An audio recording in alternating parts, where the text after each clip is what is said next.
And Jonathan's newest book, which I'm very intrigued by, it's called The Death of Murat, who was obviously the great Marshal of Napoleon, Prince of the Empire, and King of Naples. What kind of brought you to focus on Marshal Murat? Well, I think John is a really interesting character, and I think he's generally quite characterized as being rather brash and colorful and a bit simple, galloping around the battlefields of Europe. And I felt that was a little bit of an injustice for what actually is quite a complex figure. He's a very Napoleonic figure in a way. And I was drawn to him mostly, I have to say, because of what happened to him at the end of his life rather than at the beginning. In a way, his career is, like I say, quite typically Napoleonic. He has a very humble background, rises up through the ranks, gets noticed by Napoleon, gets promoted, becomes duke, becomes king. In those days, it's true, not many people had that successful career like that, but he's one of those in that select group who followed that trajectory. But it's his end, really, that I found the most dramatic. I mean, obviously he's there on battlefields in Europe, in Germany, Austria, Russia. That's dramatic enough. But I found that the rather sad and shambolic expedition he mounted in 1815 to try and win back his throne had all the ingredients of a little drama as part of a bigger drama. Yeah, and you're right. It's almost overshadowed by Napoleon's failure that same year. Was Murat's attempt to regain his throne. But we'll jump into that. Yeah, I think that there's a very good point on it. I think that Napoleon's surprise return to France and regaining his throne, Murat tries something similar. But like you said, we'll come to that and how it wasn't like that at all and how badly it went wrong. Yeah, that's a good teaser for the end of our episode. But yeah, let's kind of talk about his background. He rose to fame as an innkeeper's son all the way to the King of Naples. I know many people say he wasn't that bright, but I don't think that's necessarily the case. There's a famous quote from General Savary that says he wishes Murat had less courage and more common sense. Yeah. What's your kind of quick overview of the man? Well, I'm definitely agreeing with Savary that had a lot of courage. Courage was very much his defining quality. But you don't get to rise up through the ranks and sort of climb that greasy pole without other talents. So I think it's a bit dismissive to say he was just a brave soldier. There are plenty of brave soldiers in the Napoleonic Wars who don't achieve what Murat achieved. So I would say that it's a meteoric rise. He was son of an innkeeper down there in the southwest of France. Looked like he was destined for the church at one point. But, I mean, who thought that was a good idea? Just look at him. Instead, he ran away, joined the army before the revolution. He was already in the cavalry, and he was already womanizing and fighting duels and falling out and things like that. But it's really when the revolution comes that he hitches his star to the Republic, and at that point, his turn in fortune occurs, and he starts rising up. I mean, you've got to say the right things to the right people at that time, and I think he was very good at doing that. You can see in his letters and correspondence that there is a political Murat. He kind of manages the different pressures, and let's say plenty of his contemporaries didn't do that at all, ended up being guillotined or went off into exile. But he found his way through. And then I think the big change is when he meets Napoleon. Yeah, I always find it interesting that his contemporaries, meaning the other generals and marshals, didn't really like him because he was kind of higher up than them because he was married to Napoleon's sister. Yeah. But it almost seemed like he didn't care that they didn't like him. He was just like, whatever, I'm Murat, deal with Yeah. it. Yeah. No, I think there's definitely an ego at work. I think you can't look at a painting of Murat and say, there's a modest person. Right. His dash and flamboyance and panache is definitely linked to self-confidence. I mean, perhaps too much. So I can also see why he wasn't popular. He's like the showy kid at school.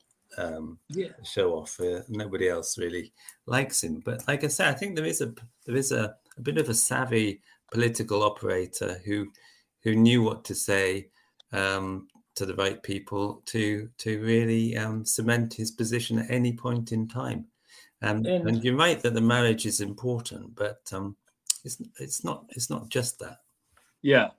And like any good cavalryman, he had a good knack for timing. And I'll give you a few examples. I like to point out the number of times that Murat really helped Napoleon's career. The first time was 1795, Vendemiaire, retrieving the cannons to put down the Paris uprising with the whiff of grape shot, right? Yeah.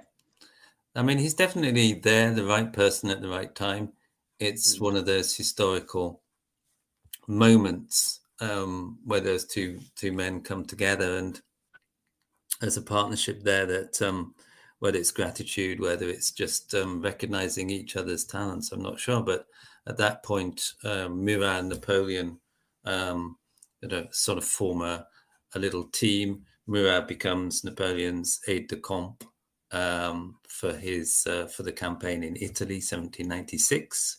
And from that point on, he's really a companion all the way through. And you're absolutely right. There are some key moments where Napoleon is saved by Murat's ability to handle. I think this is the point: the ability to handle large numbers of cavalry effectively at the right time, the right place, and bring them to bear. And again, it's the charisma thing. He had this ability to lead people, to motivate people. I'm not going to talk about Ridley Scott, but one of the things in that film that really annoyed me was the complete lack of any kind of charisma in Napoleon and his circle. Napoleon's circle was full of charismatic people. They knew that. I mean, you're not going to risk your life for these people unless you think it's a good idea. Right. And Murat, you think, is the most Hollywood of all the marshals, and he wasn't even in the movie. I know. I mean, they didn't have the budget for the costume. I think that was probably what it was. Maybe that's it. That's it. Well, going back to his career, his timing is good. In Egypt, I know he helps win a huge battle on the beaches there. Yeah. And then in 1799, Napoleon's successful coup for power, Murat's grenadiers kind of help him take over the legislature there. So, again, always by his future brother-in-law's side to help him win victory. Absolutely. Always there, always ready, always willing, always enthusiastic. A really good subordinate in that sense. In 1807, the great cavalry charge at Eylau. And people always wonder, why does he charge in with a riding crop or a golden cane and not a sword? But his job is just kind of to lead the pack, right? He's not there to fight one-on-one with another cavalryman. That's absolutely right. I mean, his job is to motivate and lead everyone forwards. What happens next really is, it's down to everyone else. Eylau was a very difficult situation that he rescued and turned the tables. And you also get even later on in his career, even at somewhere like Leipzig, Murat doesn't exactly he doesn't turn the battle around, but at key points he really pushes the Allies right back in disorder. And it might have gone differently, who knows? But he does his bit. He's always doing his bit. Who knows? I mean, we can talk about the counterfactuals of what would it have been like had he been at Waterloo, but he wasn't. So, and that's not to say he always performed well. The 1812 invasion of Russia was not his finest moment, but that can be said of almost every officer in the Grande Armée outside of Marshal Ney. Do you think, obviously he's trying to save his crown because Hmm. eventually he leaves the Russian, the French army in Russia and goes back to Italy. Do you think this is when he really started to doubt Napoleon's future? That in a way, yes, but there'd been some tensions before that. So Napoleon had this way of ruling Europe through family and through appointing family members to the throne of different satellite kingdoms, Murat and Caroline, King and Queen of Naples. And as soon as they became King and Queen of Naples, they assumed that they would be allowed to rule with a measure of autonomy and independence. I mean, this is also the case with other members of Napoleon's family, that they assumed they'd be allowed to get on with it, but Napoleon had other ideas. And so you already have this tension between them as king and queen, and Napoleon really wanting to manage and dictate terms. And that was emerging 1810, 1811. Coming our way to Russia, I think, on the surface is just another huge Napoleonic campaign. And Murat was flattered to be taking part. And in the early stages, it went well. You can already see by the time it gets to Smolensk that a lot of the marshals, not just Murat, are saying, we shouldn't really go much further. This is a good point to stop. What's he doing? It's Napoleon that really takes the decision to push them on to Moscow. And of course, when Moscow burns down and winter's coming, in that menacing phrase, plenty of marshals are starting to think, well, this isn't a great idea. And Murat, he's in charge of the vanguard, which is outside Moscow, and they're completely deprived of supplies. No one sends them any fodder, any food from Moscow. They have to fend for themselves. And if you look at Murat's letters, and they're just really despairing. I mean, this is before the retreat even starts. Right. They're really dispirited. They want peace. They want to be out of there. They don't think this is a good idea. And then, of course, you've got the horrific retreat all the way back to Poland and Russia. And yeah, Murat does, at the first time, really falters in his career. He, in early 1813 or late 1812, he is given command of what's left of the army as Napoleon heads back to Paris. And Murat just washes his hands, hands it all in, and goes off to Italy. So, yeah, that's a really bad sign. Yeah, and he gets back to Italy.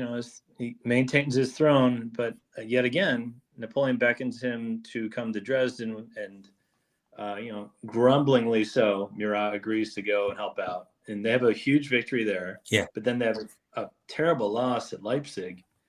After which, the two men never see each other again, which is kind of sad, don't you think? It is sad. Yeah, I mean, they've been companions, have been at each other's side more or less for many long years. I mean, Murat has a little flash of glory in 1813, which can't really be said about many marshals in that campaign.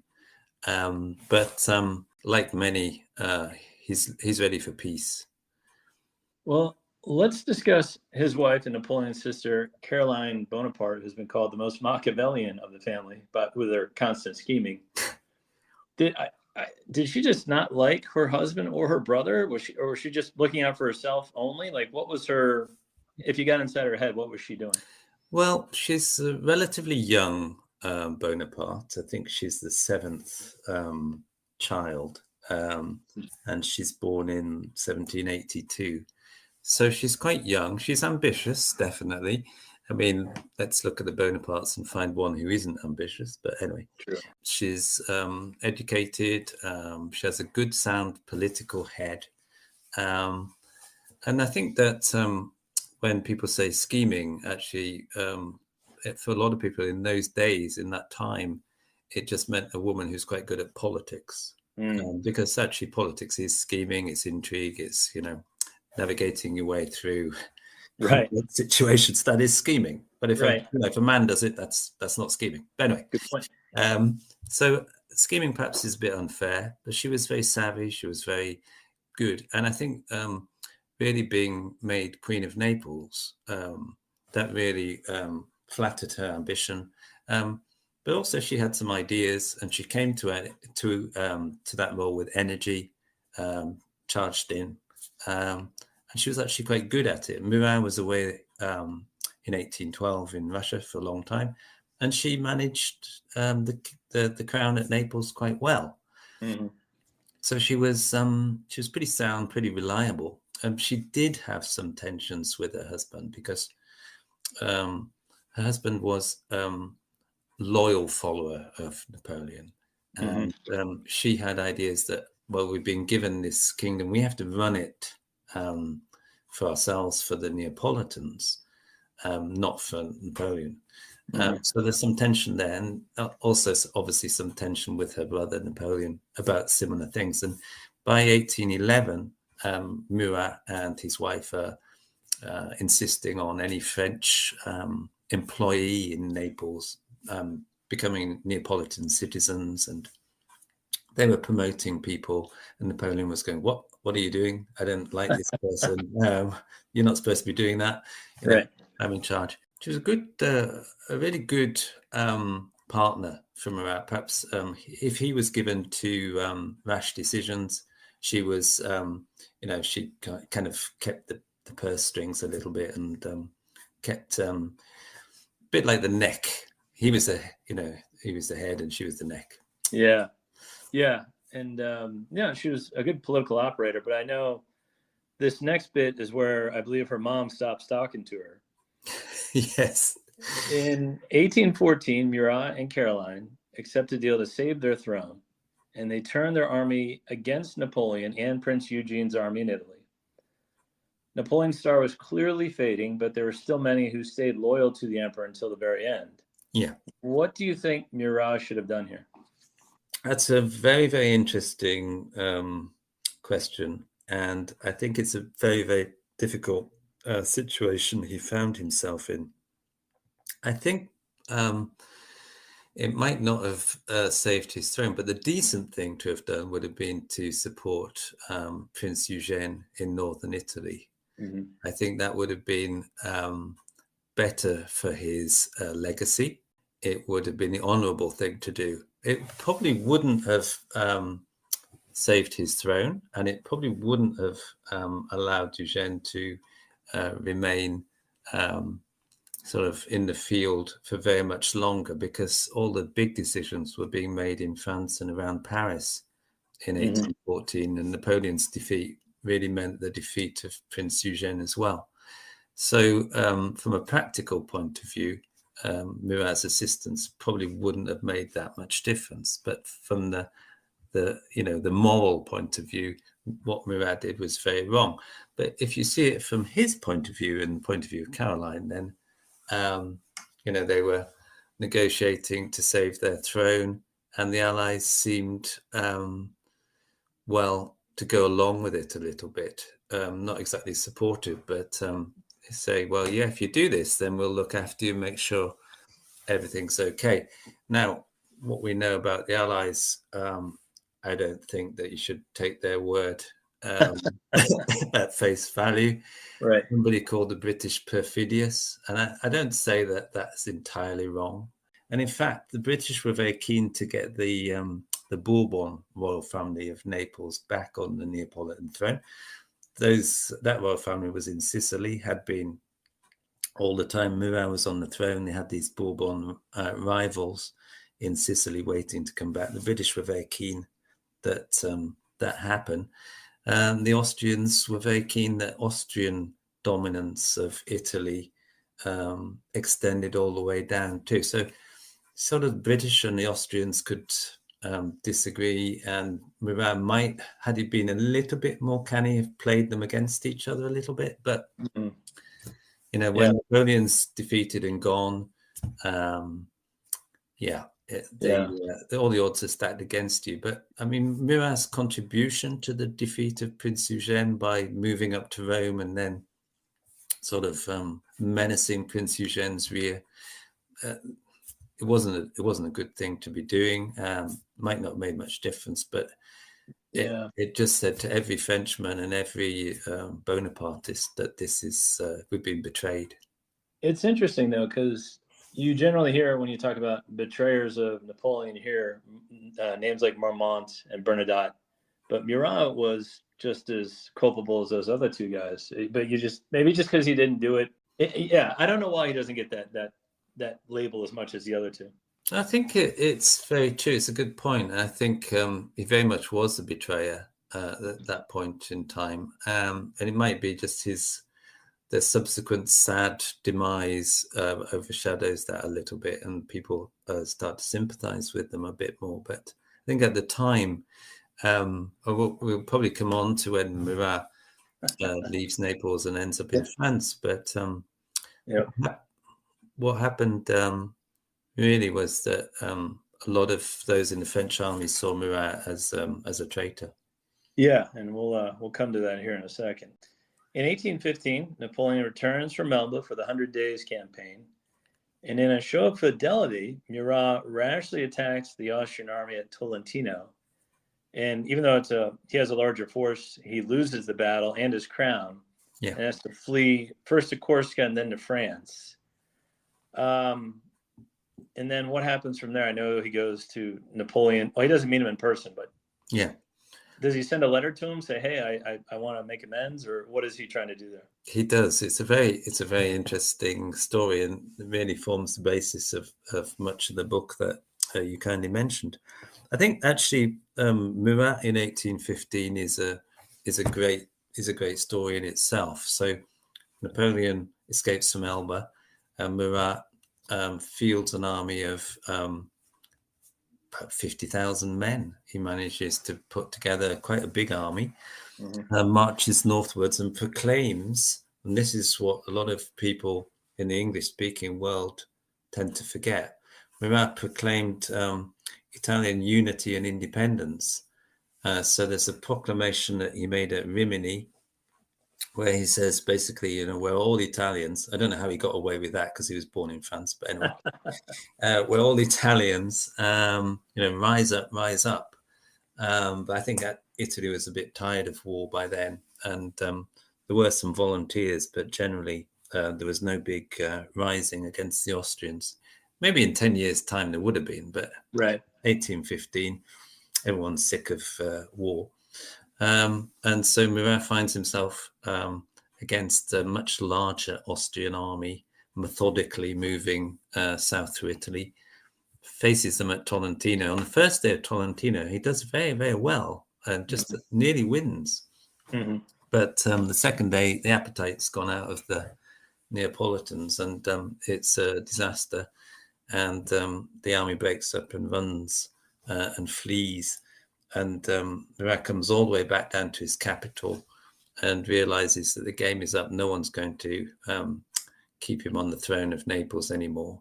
And he does a very strange thing.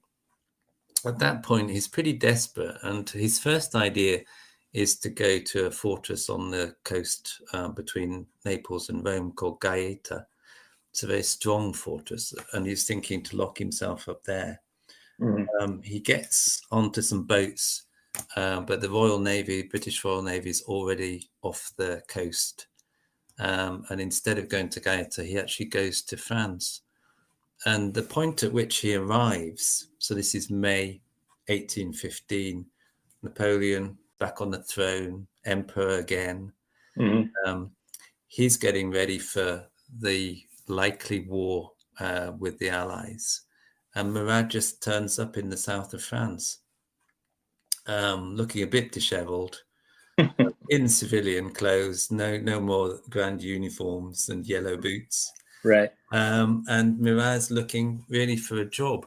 And the interesting thing is that when Murat comes, there are he brings some officers with him. And there are a lot of duels fought in Marseille between Murat's officers and men and those in the French army, because the French army is very angry with Murat for betraying France as it should be. the year before. So Murat is very much in the doghouse, at that point. He does write to Napoleon, and he uses his friend Fouché, the arch intriguer, Fouché, police minister. Yeah. to try and get Napoleon's ear. But Napoleon too is quite capable of bearing grudges, which might surprise people. And it doesn't want anything to do with Murat. He is Napoleon, certainly, but I've also, in dealing with like the King of Austria, he's forgiven him 3 times. So I know he can forgive grudges. Yeah. So do you think Napoleon should have forgiven him and taken him to Waterloo? I think it's probably hindsight that makes us think that, just because we know what happens next. Mm-hmm. But I think probably the transgression was just too much for there to be a quick forgiveness. I think what Napoleon was planning was to be on the throne much longer, and it would be a gradual return to favor. Right. And for that, really, Caroline had to be there, and she wasn't. She'd stayed in Naples. She'd negotiated with the British. The British said, "Yeah, we'll help you." Then the Austrians came, and the British said, "Oh, they'll look after you," and they took her off to Austria. So she didn't come with Murat. He came by himself, and he had to do his special pleading himself. And he had to do that in a part of France that wasn't very friendly to Napoleon. So the area around Marseille, Toulon, was quite royalist still. It wasn't the most enthusiastic Bonapartist area. So there's that sort of undercurrent of danger, Murat staying down there. So he was very aware that he needed to move out of the south of France. And ideally that would be to come and lead, to come and join Napoleon. But he also suggested, look, I could take care of the army of Italy. If you want to send troops into Italy, right, I could do that. And in a way that he's sort of suggesting, I think, you could help me get back on my throne of Naples and we could just start again. Yeah, you wonder too, Napoleon at Waterloo mentioned if he could have just broken 1 or 2 British squares, which he thinks Murat could have done. But even that's Monday morning quarterback. That's even if they'd won at Waterloo, they probably would have lost overall. So it probably doesn't matter. Yeah. I think I think it's an interesting thing to play with, but we'll never know. Yeah. Now, obviously, Napoleon loses. He's shipped off again, this time finally to St. Helena for his final exile. Yes. And what does Murat do from there? So really, with Napoleon marching off to Waterloo in June 1815, Murat still left down in the south. He moves up a little bit inland, and a few more of his officers come over from Naples, and he has a little sort of mini court in exile.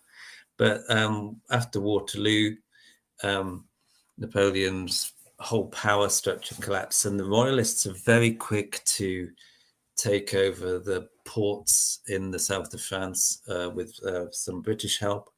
Mm-hmm. And basically what begins then is it's often called the White Terror, where the royalists start settling scores. So, I mean, everyone's heard of Marshal Brune's, not everyone's heard of it. It was relatively obscure, but Marshal Brune was another Napoleon's marshals who was assassinated at Avignon in August 1815. He wasn't the only example of a Napoleonic officer who was done in and killed, because there was a settling of scores, vengeance, and there was a price placed on Murat's head. So he really realized he had to get out of there pretty quick. And what he determined to do was to go to Corsica. And Corsica was one part of France that was difficult to get to, difficult to rule, difficult to manage, and wasn't royalist. So he managed to, in a very dramatic way, take a ship over in disguise, got over to Corsica, where he found some friends. I mean, it's not particularly well known, but when he was king of Naples, he had a lot of Corsican troops. So Naples had a couple of regiments that were composed of Corsicans. Yeah. The Guard had a lot of Corsican officers. So there was quite a little Murat fan club in Corsica. You can almost see the germination or the inception of his idea, kind of watching Napoleon just land on a beach and take over the country again without firing a shot. Like, absolutely. He probably should have just gone to America and hidden out there for a few years. He should have done, but I think, Napoleon doing that, had Murat succeeded, we would be talking about him as, this fantastic hero. True. And that it didn't work out that way. It's bad luck, bad planning, or so many reasons. But basically, from Corsica, he managed to put together, by borrowing money, put together an expedition of about 250 men, 6 little ships, and they set off in September 1815. And it's not entirely clear what Murat's plan was, but it seems like he'd been told that there were plenty of people in Naples who were just waiting for him to show up. And they would rise and support him. And he was getting this information from former army officers who I think perhaps were indulging in a bit of wishful thinking. And Murat, well, he believed. No, it must have been a very humbling time that he has to kind of hide out in civilian clothing. He doesn't know where he's sleeping from night to night. He's fighting duels against people who want to kill him. So it must have been. Absolutely. Yeah, it's pretty scary having come from the throne of Naples where everyone, treats you with respect. Right. And then to be very disappointed in his native country, because, as I say, Murat is French, to be treated so badly in your native country. He was very keen to go back to Naples. And I think that he was perhaps more optimistic about his reception than he should have been, particularly because he landed in Calabria. And Calabria was one of the regions of the Kingdom of Naples. It's the sort of the toe of Italy. It's one of the regions that Murat had spent 5 long years putting down banditry with quite some brutality, and he wasn't very popular in Calabria. He and his police and gendarmes had spent a lot of time hanging young men if they found weapons, and things like that. So it's maybe the worst part of his kingdom to go to. Yeah, and his time in Madrid, he could be quite harsh putting down. It could be quite harsh, yeah. I mean, it's something that he did, and in fact, most rulers of Naples were pretty harsh towards what was quite a big problem in southern Italy, bandits and insurgents. And so he really ended up on a beach in Calabria. Now, there'd been a storm, unfortunately, and of his 6 boats, I think it was only 1 actually made it through the bad weather. And so he landed with about 29 people, including 2 valets and a cook. So I don't know what he was planning, but it wasn't exactly a coup. And he found himself on the beach. At that point, it's not entirely clear what he planned to do, but he marched up into the little town of this, into a little square of this town called Piso in Calabria, and said, "I'm your king. I have returned." And everyone just looked at him and thought, God. There's this really awkward silence, and then a couple of royalist officers put together a group of people, hand out some weapons. They chase him through an olive grove, gets down to the beach, has a big punch up, a very violent little episode, and Murat gets captured. Yeah, it's interesting. He's captured almost as soon as he lands. And again, the Bourbons are ruling the country now. So what happens from here? Yeah, he's captured very, very quickly. His followers are also caught in in the woods. They get taken up to Pisa, put in the castle in the prison. A couple of days later, word gets to Naples, and the king decides there's only one thing we can do. We have to execute him. He's a troublemaker. Mm-hmm. And there's a kind of mock trial. The difficulty is, in a way, that Murat is a French citizen, is a French general, but he's also a king. So Murat doesn't recognize the court. It's a court martial. Right. They've scraped together some officers from the garrison. So it's a kind of very bodged, very mismanaged court. Yeah, that's one of those, give him a fair trial and then have him shot. Exactly. I mean, you know the outcome. Let's just get on with it. Yeah. And so they decide to shoot him. I think he's possibly the first king shot by firing squad. I think that's one of the things that is odd about Murat. But they take him out onto the castle. There's a little sort of courtyard in the castle.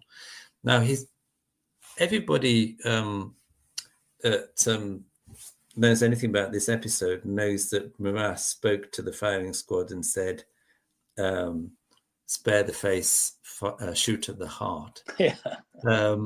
Which is a great story, but it turns out it's not true.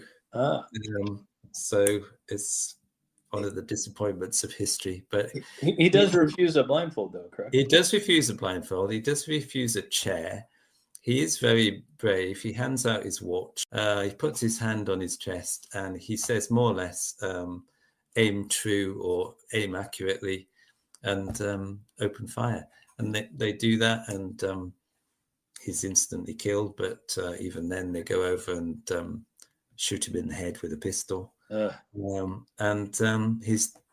night he's taken off down to the town, and he's thrown into a common grave under a church in Pisa.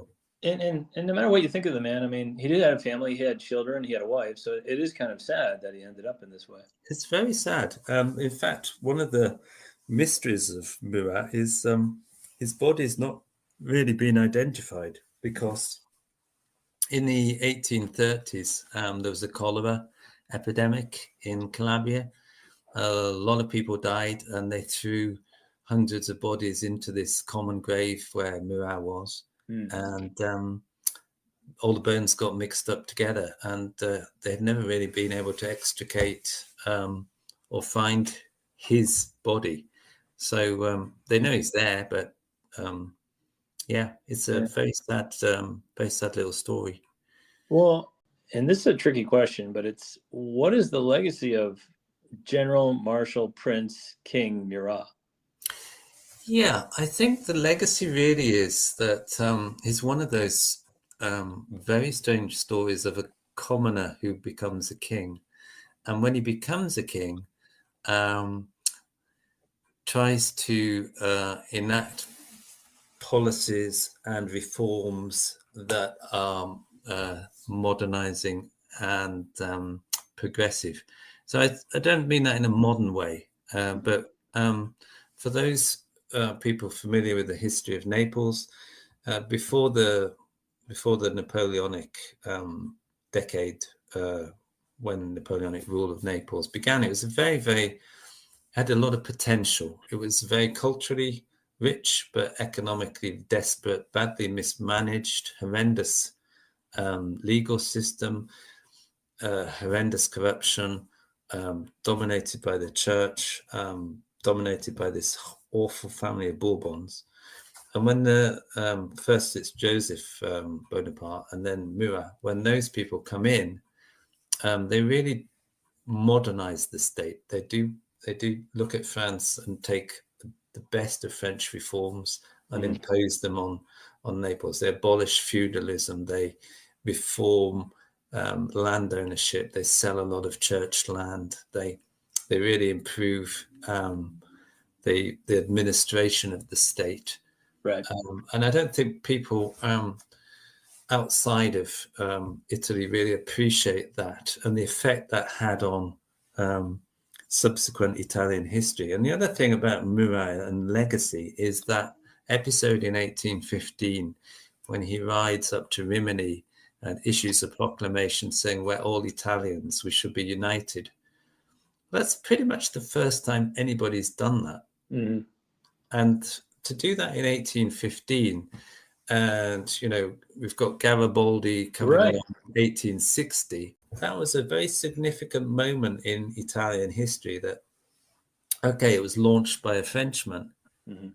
but still, you know, the birth of that idea, the development of that idea, that really is part of Murat's legacy.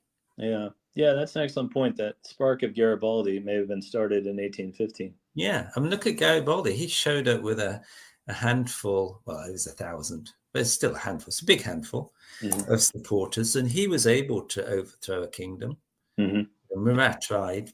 He didn't manage, but still, you know, Yeah. it's a similar kind of impossible adventure.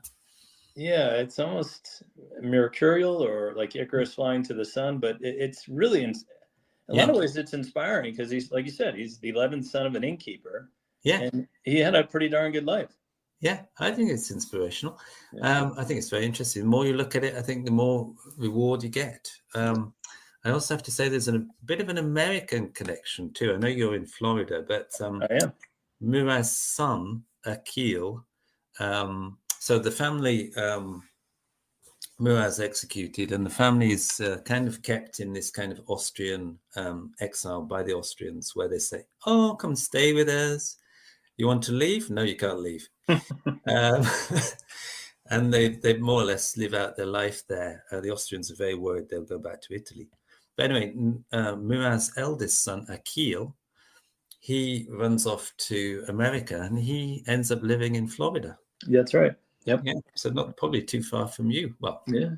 No, yeah, I read that. Yeah, he had some land here, and yeah, it's the Murat legacy here in Florida. That's right. Yeah. So it's now, a global family. Yeah, indeed. And in the book, there's a lot more detail on it's. Is it pretty much? What is the main time period in the book? It's a very focused. So the main time period is from May 1815, when Murat, having been defeated at Tolentino in northern Italy, comes back to Naples, puts together some money, takes a few of his key supporters, and goes down to the coast in an attempt to get away, and thinking that he'll be able to continue the war, but actually he ends up in France. So it's really from that period, May, to the firing squad in October 1815. So what's that, sort of 6 months? Yep, and that's right. October 1815 is when he was killed. But yeah, he also doesn't get enough credit. He was one of the best marshals, in my opinion. Really talented leader of men. Yeah, I think so. I think that, you know, if you want to look at that band of, what is it, 26? 26. Yeah, soldiers, then he stands out not just because of the boots and the hat. He stands out as really being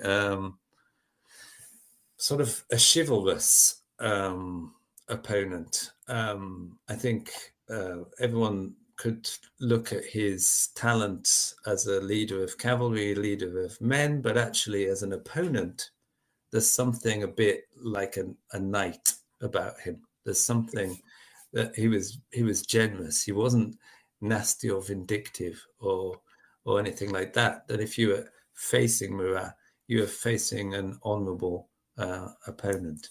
I think that these are positives. Yeah, and I think even the marshals who despised him, Davout and Ney and Lannes, they still respected him and what he could do. Yeah, I think so too. And I think Napoleon, Napoleon said a lot of things from St. Helena when he was in exile. Not all of them flattering, but I think he was perhaps a little bit unfair towards Murat. But that's coloured by the end of their relationship rather than the beginning. I think if you'd asked Napoleon about Murat in 1805, it would have been a very different story. Yeah, agreed. Well, I appreciate that story, Jonathan. That was amazing. And again, I'd like to tell my listeners, the website is JP as in Paul North, Please check out his website and find a number of books there. And yeah, I appreciate you joining us. Well, thank you very much. It's been a real pleasure. And thanks to everyone for listening. Thank you so much. Indeed.